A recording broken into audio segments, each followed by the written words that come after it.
Well, hello everyone and welcome to Momentum channel. My name is Mo, and in this video, we're going to be talking about old age security, what it is and how Canadians can actually benefit from OAS as one of the key pillars in their retirement planning. Without any further ado, let's get into it. OAS pension is a taxable monthly payment, and in most cases, you do not have to even apply for it to get this benefit. So in fact, Service Canada will inform you in most cases if you have been automatically enrolled for it. However, if that was not the case, and if you did not hear back from Service Canada by the time you've hit the 64, you could definitely look into the application form and submit one yourself.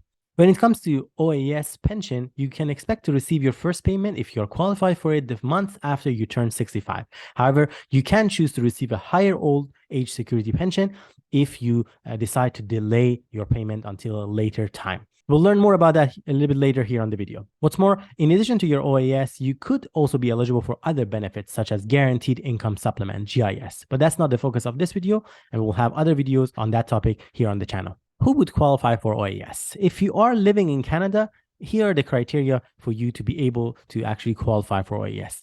You must be 65 years old or older, be a Canadian citizen or a legal resident at the time government approves your OAS pension application, and have resided in Canada for at least 10 years since the age of 18. But did you know your employment history is not a factor in determining your eligibility? In fact, you could receive the old age security pension even if you've never worked or are still working.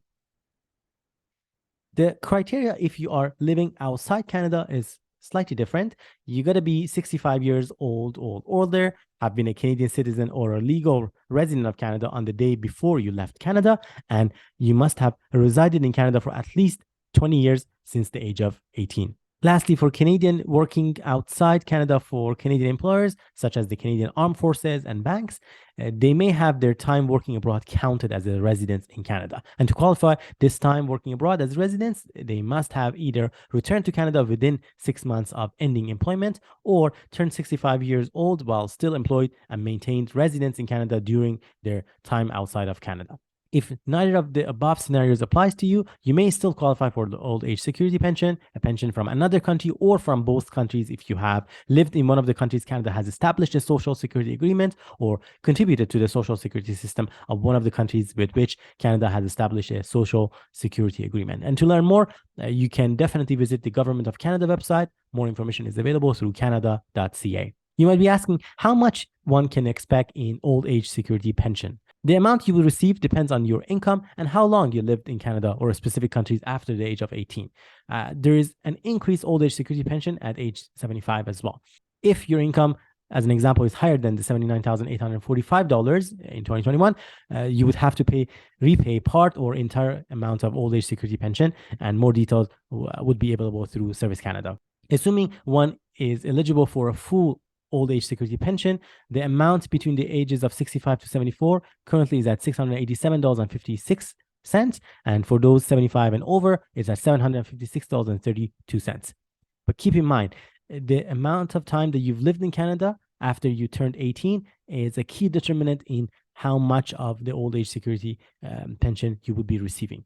If you lived in Canada for less than 40 years, as an example, you will receive a partial payment of that amount.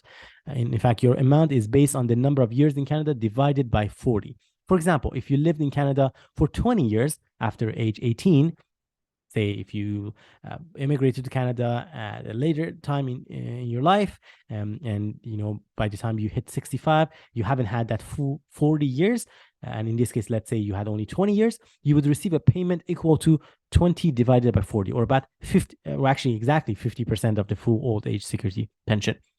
You can use the same formula to calculate how much potential old age security you would be entitled to. Here are some additional useful information that we wanted to share with you. The first one is that old age security is in fact adjusted for cost of living.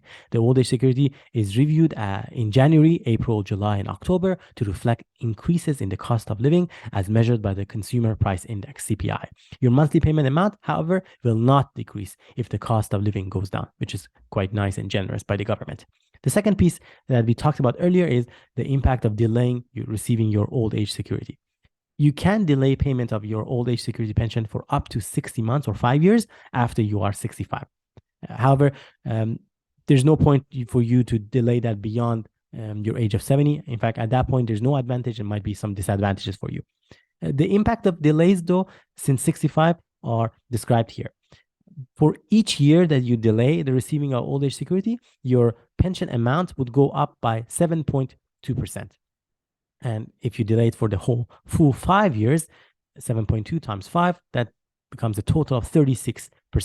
So you have a chance of increasing it by 36% if you delay it, let's say, for up to 5 years of delay in receiving your old age security. If you want to learn more, as pointed out earlier, you could visit canada.ca website or the specific link that we provided here for more information. Thank you so much for watching this video until the end. I hope you found it beneficial and you gained something of value from it. If you did, please be sure to give this video a thumbs up and share it with someone else who might benefit from it as well. And of course, don't forget to subscribe to our channel. Here on Moment in Finance, we post every week videos about finances, investing, saving, and budgeting. Thank you, and I hope to see you all next time.